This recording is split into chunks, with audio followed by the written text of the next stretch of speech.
Bom dia, Deus. Hoje é sábado, Pai, 24 de maio.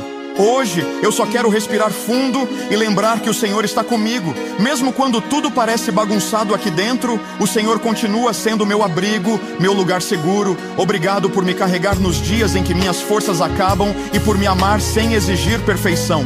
Pai, eu te entrego esse final de semana. Cuida de cada detalhe, protege minha casa, minha mente, meus filhos.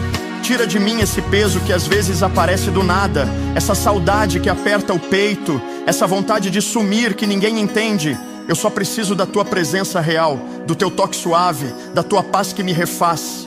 Não quero viver no automático, quero sentir a vida com propósito, amar com verdade, descansar em ti sem medo do amanhã. Ensina-me a confiar mais, a esperar com fé, a caminhar com leveza. Eu sei que com o Senhor ao meu lado, nenhum silêncio é vazio e nenhuma lágrima é em vão. Fica comigo hoje, Pai. Amém.